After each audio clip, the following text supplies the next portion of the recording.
Estamos praticamente quase na metade, quando terminarmos o capítulo 14, chegamos à metade do livro de Atos. E hoje vamos ver do capítulo 14, do versículo 1 ao versículo 18. Eu coloquei como título desta passagem: Autoconfiança ou Confiança do Alto. Primeiro eu gostaria de falar um pouco sobre autoconfiança. Autoconfiança nada mais é, a palavra ela já praticamente se auto-explica. A autoconfiança é confiar em si mesmo. E aqui não estamos falando de uma pessoa que ela é otimista, que ela quer fazer as coisas, mas de uma pessoa que ela confia em si própria, tipo, eu sou um cara, eu consigo, eu me garanto sozinho. Eu assisti a um filme esses dias, que quando aconteciam os problemas, um dos mocinhos do filme falava: eu sou o cara, eu me garanto. Isso é autoconfiança, eu me garanto, eu sei o que estou fazendo, mesmo em meio a todos os problemas que possam acontecer, eu me garanto e eu vou resolver de uma forma ou de outra. Eu sou inteligente, eu sou bom, eu consigo fazer tudo aquilo que eu pretendo, eu consigo. Eu sou um cara, eu sou uma mulher, eu sou uma pessoa habilidosa, e eu não preciso de outras pessoas para me ajudarem a fazer as coisas, porque eu sou independente. Eu não preciso de outras pessoas. Aquilo que eu faço por mim mesmo, nos meus próprios méritos, porque eu sou a pessoa. Ninguém consegue fazer melhor do que eu. É você confiar em si próprio, nas suas próprias habilidades, tornando isso algo arrogante, isso algo até doentio, de você se tornar uma pessoa que adora a si própria, aquela autoconfiança nesse sentido. Não estou falando aqui que uma pessoa ela deve ser pessimista com todas as coisas, eu não sou nada, isso ou aquilo outro. Isso nós vamos desenvolver o assunto ao longo da exposição que nós vamos fazer, mas estamos falando desta autoconfiança, onde você direciona tudo para você, que você pode, você consegue, a minha habilidade, a minha inteligência, o meu poder de convicção, a minha habilidade, eu sou independente, eu sou isso, aquilo, outro, então eu consigo tudo, independentemente das circunstâncias, eu vou conseguir. Okay?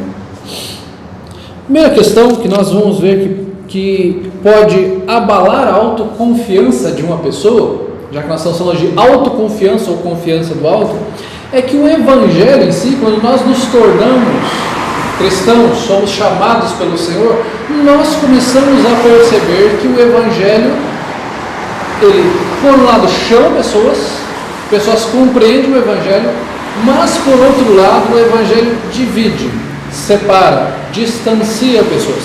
Nós vamos perceber isso dos versículos 1 ao versículo 7, que diz o seguinte: em Icônio, Paulo e Barnabé entraram juntos na sinagoga judaica e falaram de tal modo que veio a crer grande multidão, tanto de judeus como de gregos.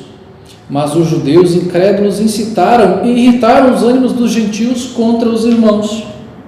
Entretanto, demoraram-se ali muito tempo, falando ousadamente no Senhor, o qual confirmava a palavra da sua graça, concedendo que por mãos deles se fizessem sinais e prodígios.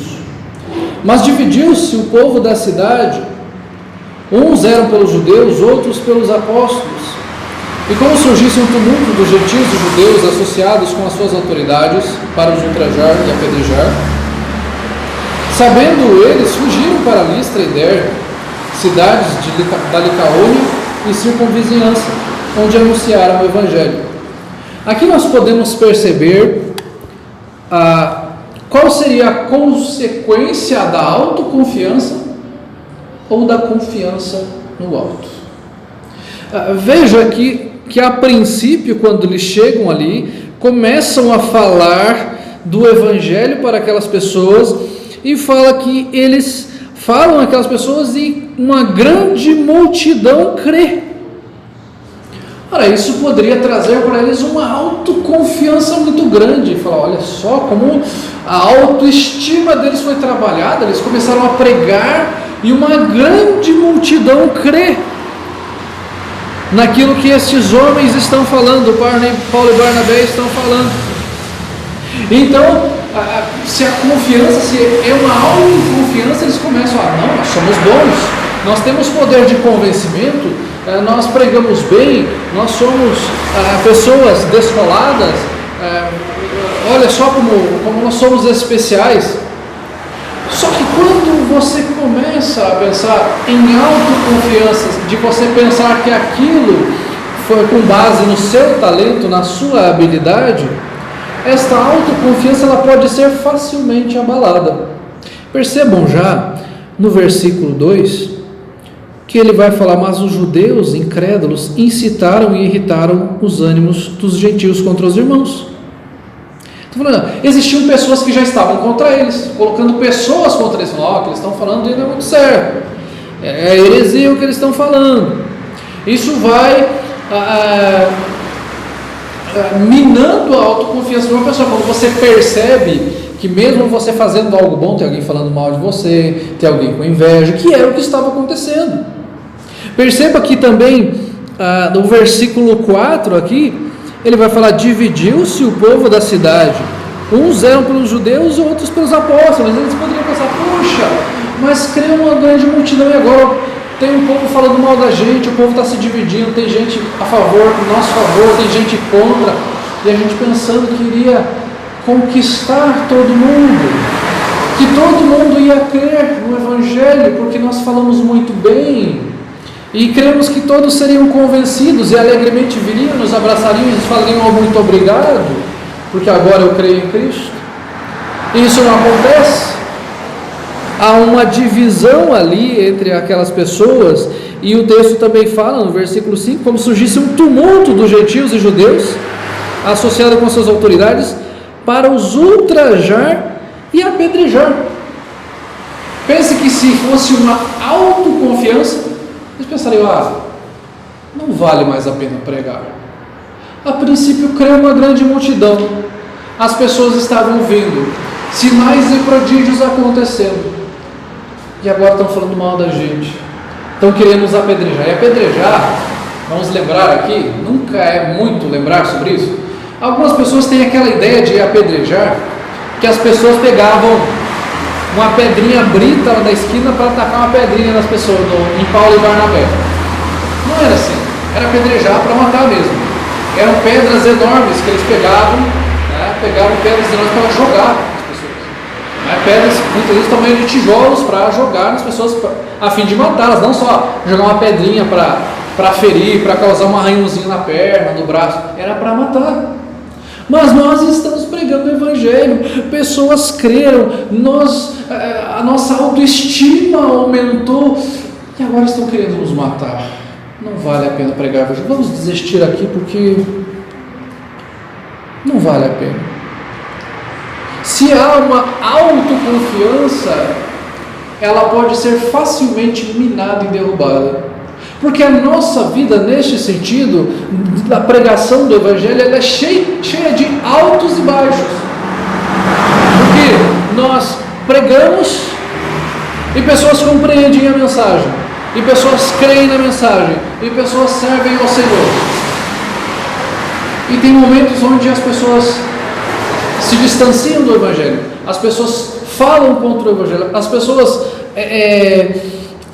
elas caluniam aqueles que estão pregando o Evangelho, se distanciam, vão falando mal para outras pessoas, vão tentando minar a igreja, prejudicar a igreja. E se você começa a pensar nisso, fala: poxa, não vale a pena. Estava tudo tão bem antes, estava tudo tão certinho, as coisas andavam bem, tinham mais pessoas, as pessoas estavam interessadas, e daqui a pouco acontece isso, acontece aquilo outro, um vai embora, outro se desinteressa, outro começa a falar mal da igreja, outro vai para um outro lugar.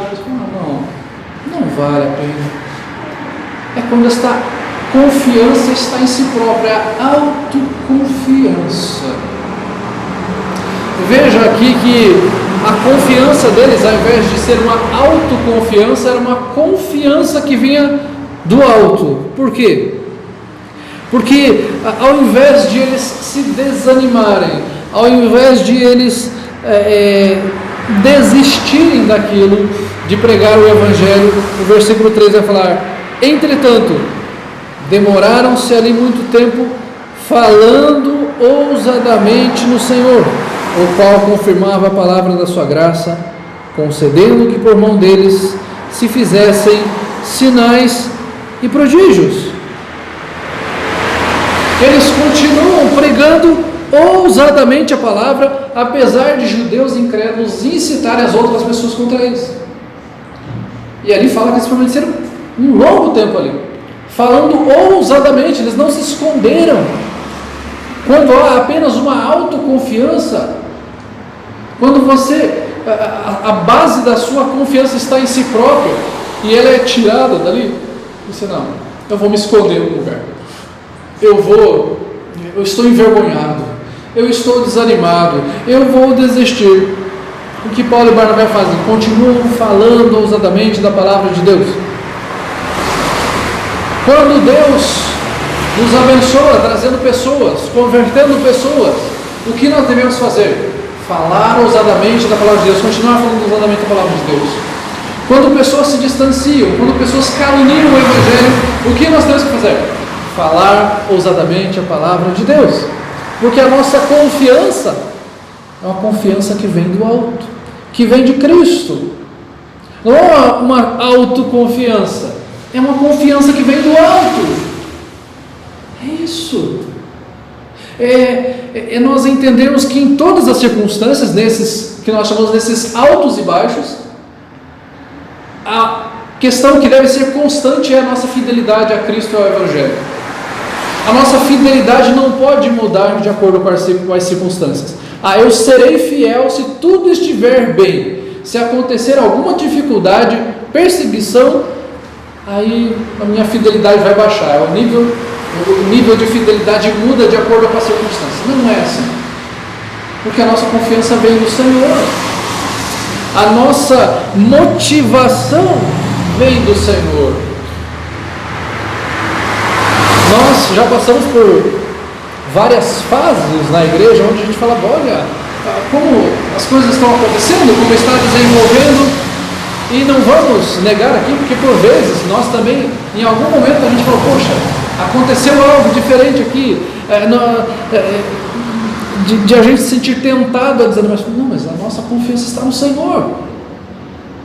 Nós servimos ao Senhor, nós servimos o reino de Deus e devemos continuar pregando e servindo ao Senhor em fidelidade ao Senhor. Nossa fidelidade deve ser ao Senhor, porque a nossa confiança está em Cristo, e eles continuaram então pregando o Evangelho de Jesus Cristo, porque a confiança deles estava no Senhor e no seu reino. O Evangelho do Senhor, ele transforma, e ele mostra que a confiança, de onde vinha a confiança destas pessoas? De onde era uma autoconfiança, será? Ou era uma confiança do alto? Percebam aqui no texto do versículo 8 em diante: em Listra costumava estar assentado certo homem aleijado, paralítico desde o seu nascimento, o qual jamais pudera andar. Esse homem ouviu falar, Paulo, que fixando nele os olhos, e vendo que possuía fé para ser curado, disse-lhe em alta voz: apruma-te direito sobre os pés. Ele saltou e andava.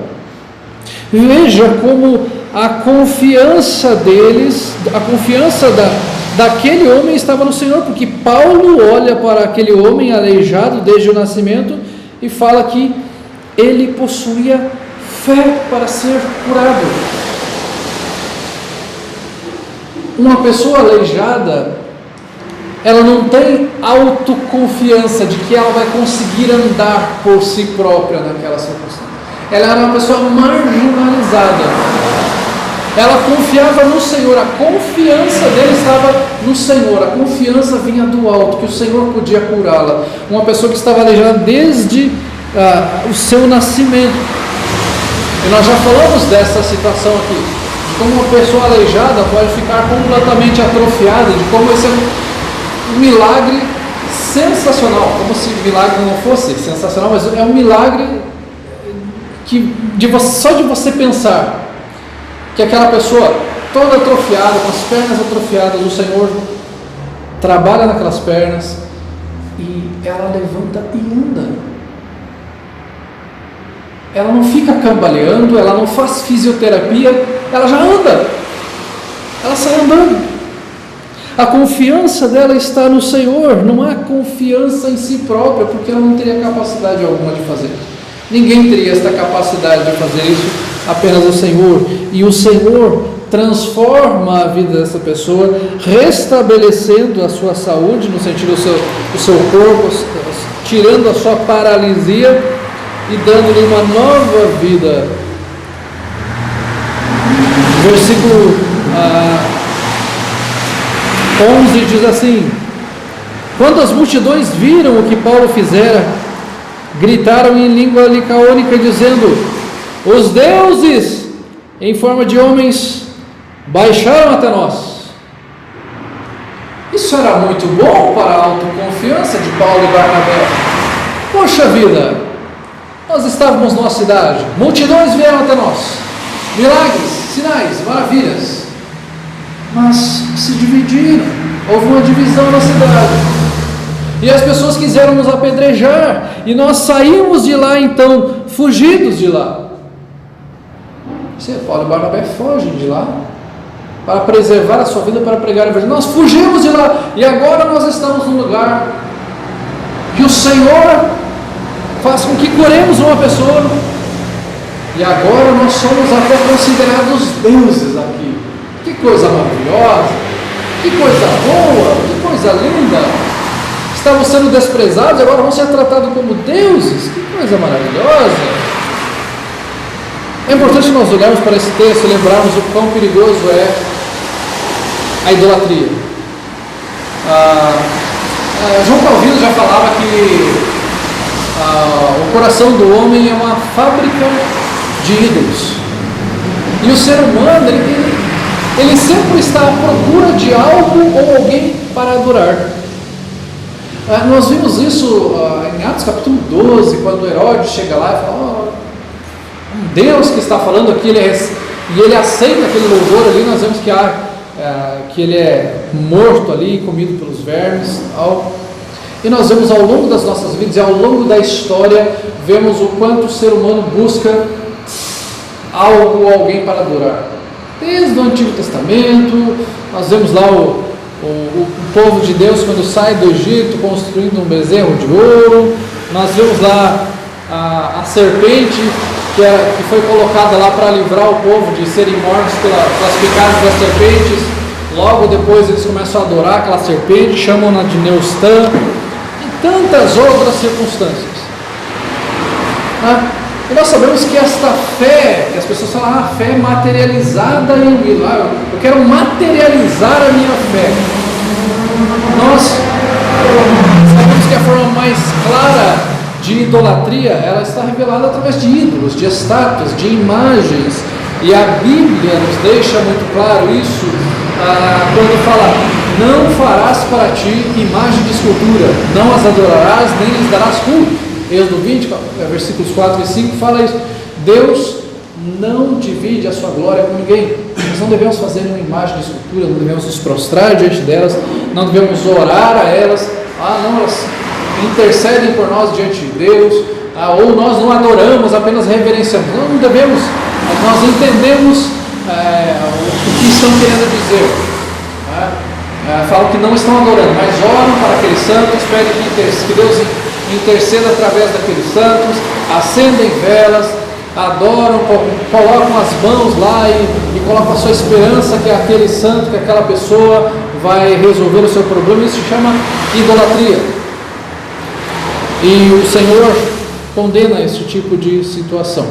Mas a idolatria não está apenas nos ídolos, nesses ídolos de gesso, de pedra, de pau, de qualquer coisa que seja. Qualquer coisa, pessoa ou circunstância em que a gente coloque a nossa esperança, a nossa alegria, que a gente acha que vai resolver os nossos problemas, isso se chama idolatria. Por mais que você diga, ele não é o meu Deus, mas se você colocou a sua esperança numa pessoa, de que ele vai resolver os seus problemas, isso se chama idolatria. A cada 2 anos nós temos eleições municipais e eleições estaduais e federais, fazendo essa alternância. E a cada 2 anos nós temos este candidato ele vai resolver o problema da minha cidade, ele vai resolver o problema da saúde, da educação, do transporte, e a pessoa coloca toda a esperança naquela pessoa, e ele é bom, e ele fala bem, isso e aquilo outro, e volta e meia as pessoas se decepcionam. Eu estimulo as pessoas a tomarem boas decisões, mas você não deve colocar a sua esperança em quem quer que seja. Não importa se este político é de direita ou de esquerda, a sua esperança não deve estar nele.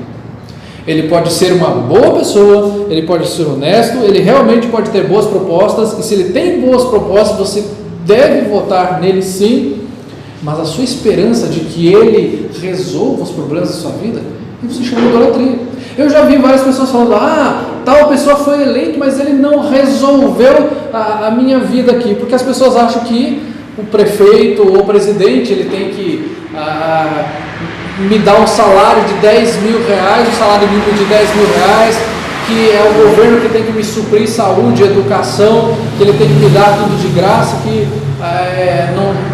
tem que acontecer tudo de bom nesse mundo. Nós sabemos que isso não vai acontecer. Nossa esperança não pode estar num presidente ou num prefeito, ele não vai resolver todos os problemas das nossas vidas. Existe o pecado, presidente, prefeito não resolve a questão do pecado. Nós estamos num mundo caído. Ou seja, a sua esperança, a minha esperança não pode estar num político.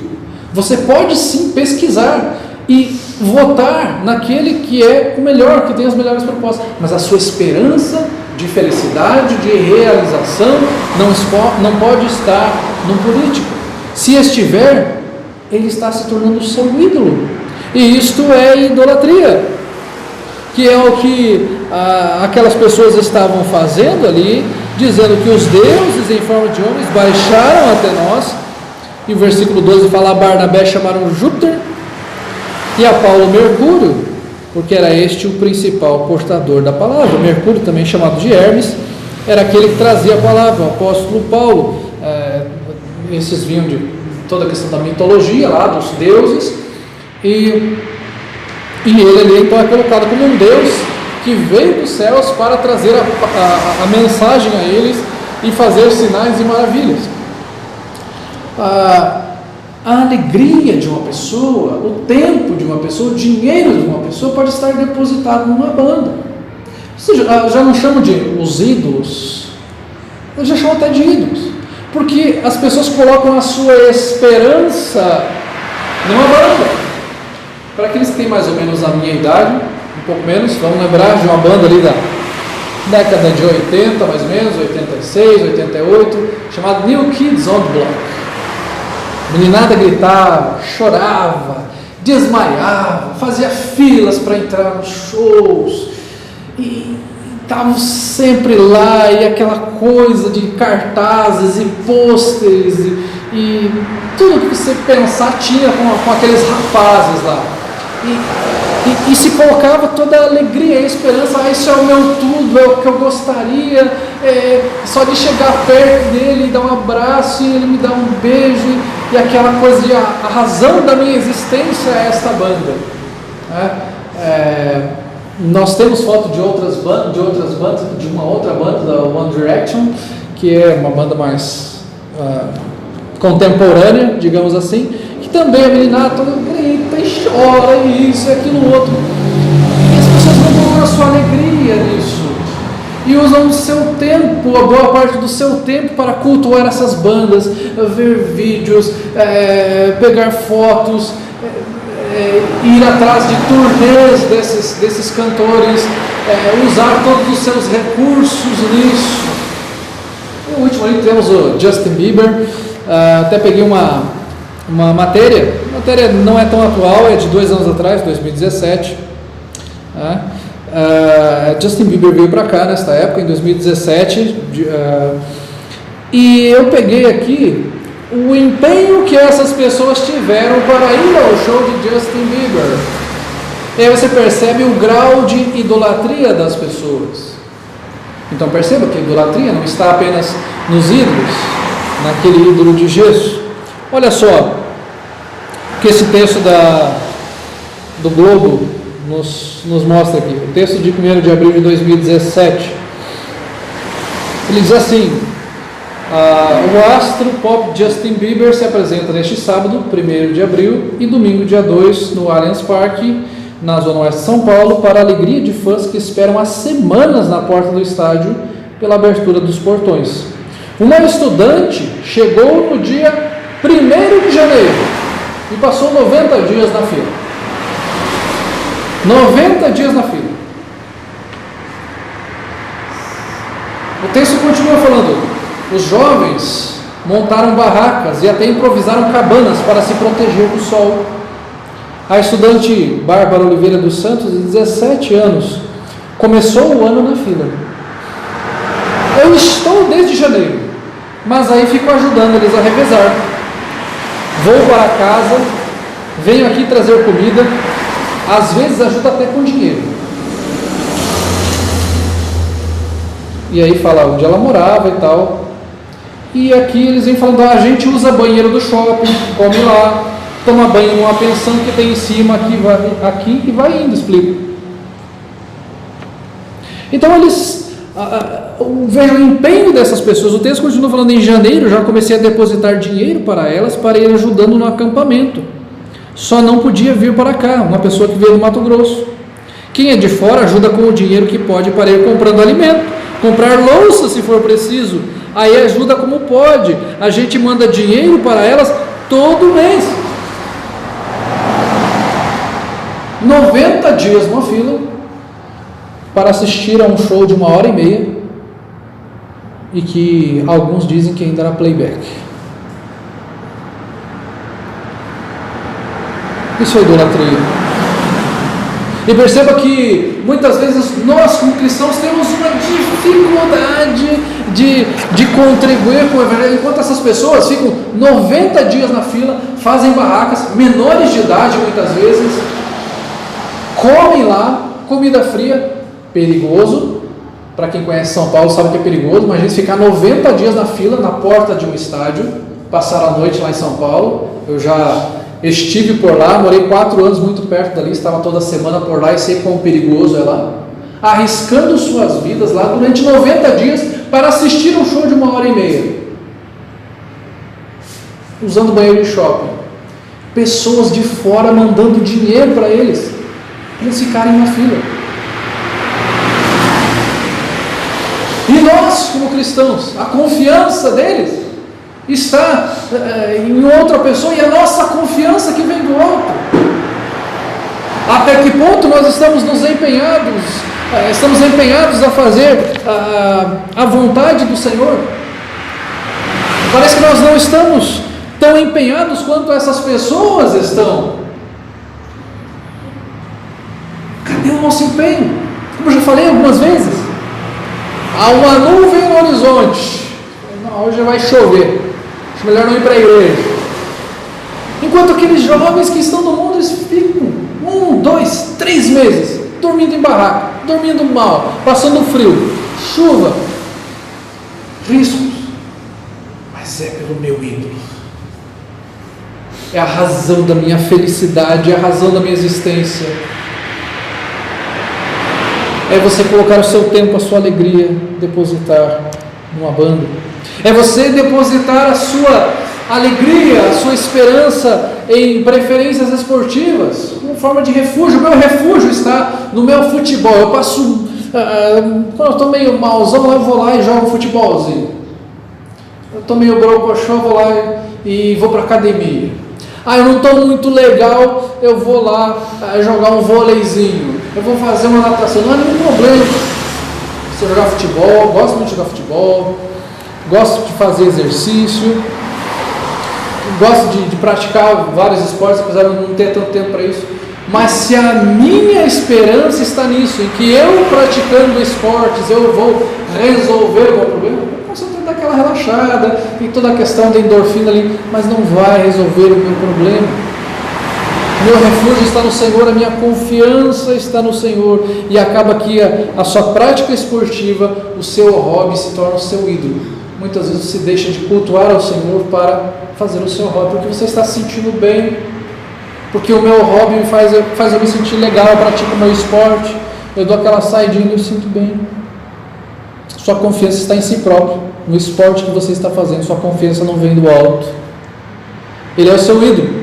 Você está se dobrando diante do seu ídolo, falando: você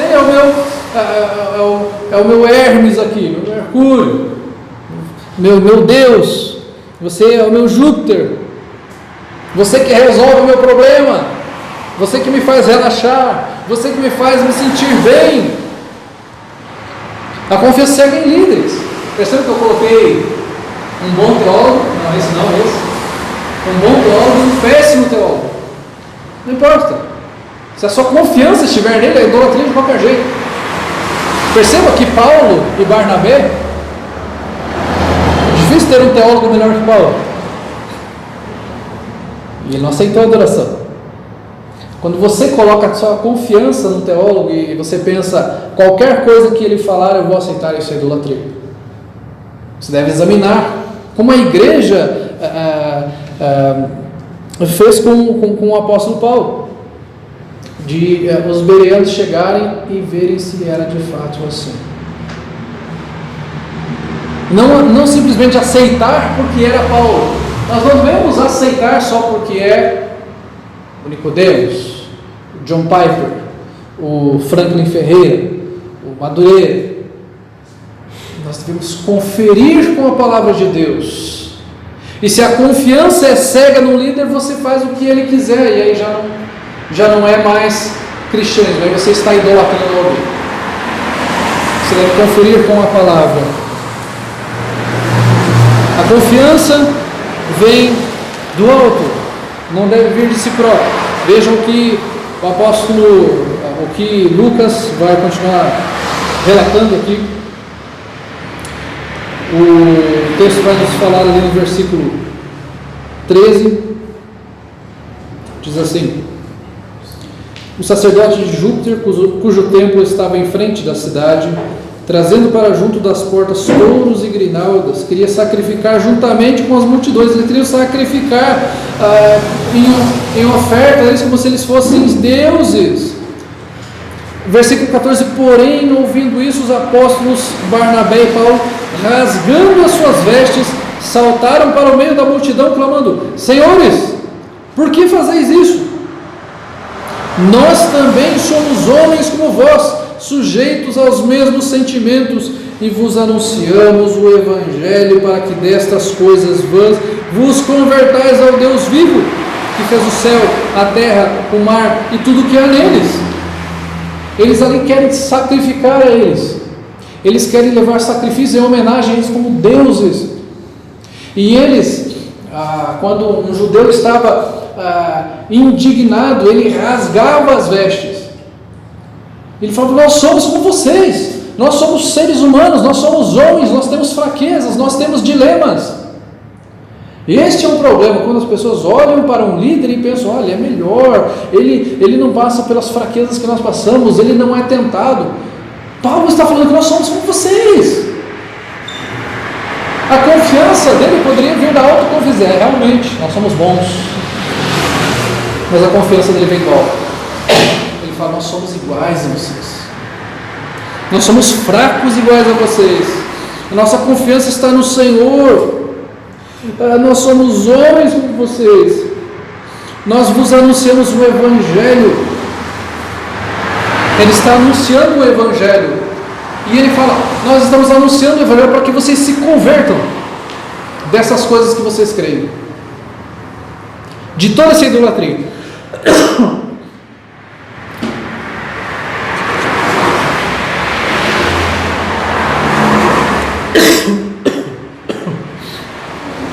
Eles anunciam o Evangelho para que eles mudem Eles estão falando, é o contrário, nós estamos pregando aqui não para vocês nos adorarem, nós estamos pregando aqui para vocês deixarem de adorarem os deuses. Nós estamos pregando o Evangelho aqui porque nós estamos anunciando ao Deus, Criador de todas as coisas, que fez o céu, a terra e tudo que nela há. Nós estamos anunciando o Criador, aquele que enviou Jesus Cristo. É isso que nós estamos anunciando, para vocês abandonarem os seus ídolos e virem para Cristo. Nós estamos anunciando o Evangelho da salvação. Versículo 16 vai falar: o qual nas gerações passadas permitiu que todos os povos andassem nos seus próprios caminhos, contudo não deixou ficar sem testemunho de si mesmo, fazendo bem, dando-vos do céu chuvas, estações frutíferas, enchendo o vosso coração de fartura e de alegria. Não foram os deuses que deram estações frutíferas para vocês, não foram os deuses que deram sol, que deram chuvas para vocês. Não há um Deus que controle o tempo que não seja o Deus de Israel. É o Senhor quem supre vocês, é o Senhor quem dá testemunho a vocês através da criação. Não existe o Deus do sol, o Deus da lua, o Deus das estações frutíferas, o Deus da fertilidade, o Deus do amor, o Deus disso, o Deus daquilo outro, como eles criam desta forma. Existe um Deus que criou e sustenta todas as coisas. Este é o Deus do universo, o Senhor, o Deus de Israel, que enviou o seu Filho Jesus Cristo. E é este o Evangelho que nós anunciamos a vocês. É este Deus que está sendo proclamado e anunciado a vocês, que deu testemunho a vocês através de tudo isso que acontece no meio de vocês.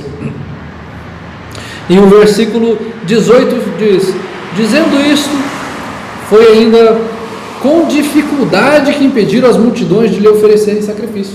Depois de tudo isso que eles falaram: nós somos fracos como vocês, temos os mesmos dilemas que vocês, somos homens como vocês. E mesmo assim eles tiveram dificuldade, porque as pessoas, elas têm esta necessidade de querer adorar alguém. Quer dizer, eu preciso de alguém para eu ter confiança em algo, eu preciso ter materializado alguma coisa aqui para eu crer. E foi com muita dificuldade que eles fizeram isso. As pessoas têm muita dificuldade nisso ainda hoje.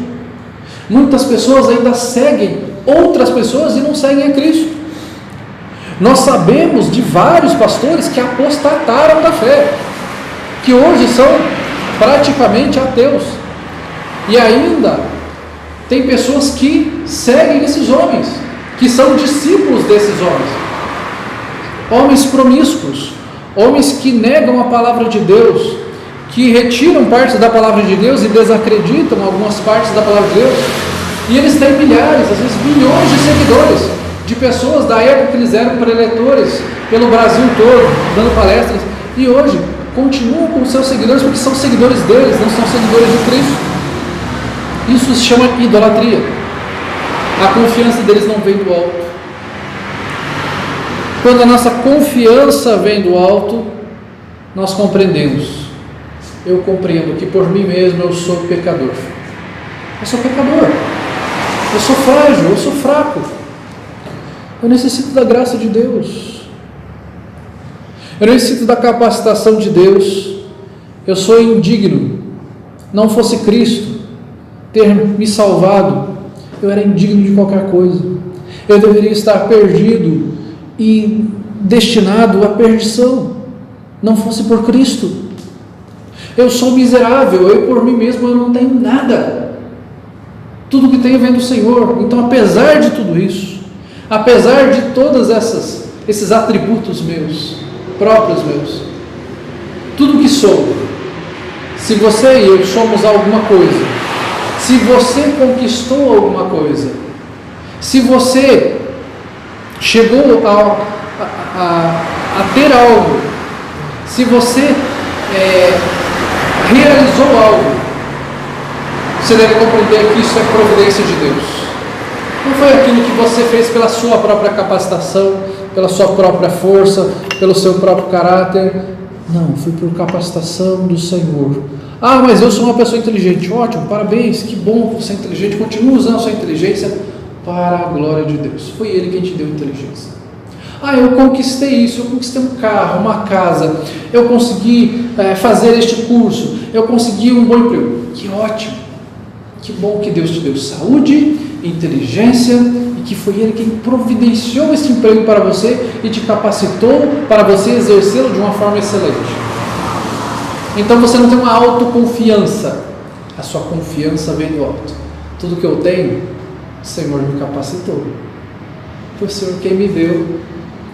Não sou eu a receber os louros da fama, os aplausos, quero aprovação. Foi o Senhor quem me deu. Foi o Senhor quem trabalhou em mim. Foi o Senhor quem me deu o talento, me deu o dom. Foi o Senhor quem providenciou o dinheiro para eu comprar algo. Ah, mas fui eu que aprendi a economizar e aprendi a administrar bem o meu dinheiro. Ótimo, mas de onde veio a sua sabedoria? Sua sabedoria veio de si próprio? Ou foi Deus quem te supriu de sabedoria? É Deus quem nos supre, é Deus quem nos dá a sua providência. E sendo assim, a nossa confiança vem dele, não de nós mesmos. Nós não fiamos a nossa confiança em nós mesmos. Eu sou bom, eu sou valente, eu sou forte, inteligente, administro bem. Se eu faço isso, é porque o Senhor tem me direcionado, é porque o Senhor tem aberto os meus olhos, é porque o Senhor tem me mostrado como fazer. Se fosse por mim mesmo, nada disso faria. Nada disso faria sentido. Aqueles que não creem no Senhor, mesmo aqueles que não creem no Senhor, eles são direcionados pelo Senhor também. Porque quando uma pessoa vai lá e ela planta, a sabedoria que ela tem, o conhecimento que ela tem, foi dado por Deus. A pessoa que produz algo numa fábrica, aquilo que ela produz, um carro, uma peça, uma borracha, um pneu, um instrumento musical, foi Deus quem deu a inteligência e a sabedoria para produzir aquilo. A questão é que ela não está dando glória a Deus. Ela entende que aquele talento é dela e ela possui por si própria. Enquanto aquilo que nós fazemos, nós entendemos. Estou fazendo, tenho esse talento, mas entendo que foi Deus quem me deu. A glória pertence a Ele, porque a minha confiança vem do alto. O nosso resgate, nós somos resgatados da escravidão por meio de Cristo. Então não há como ter autoconfiança se nós entendemos que antes nós éramos escravos. Como um escravo pode ter autoconfiança? Falar, eu era escravo. Você é livre porque alguém te libertou. Sua confiança vem do seu Senhor. Você não vai falar, com orgulho, eu falo, sou escravo. Fui libertado pelo meu Senhor, Jesus Cristo. Era um escravo do pecado, escravo de Satanás. E agora sou livre, minha confiança está nele, não está em mim próprio. Para encerrarmos, Jeremias 17,5 fala, maldito o homem que confia no homem. Sua confiança, sua esperança não deve ser depositada em qualquer outra pessoa ou em si próprio.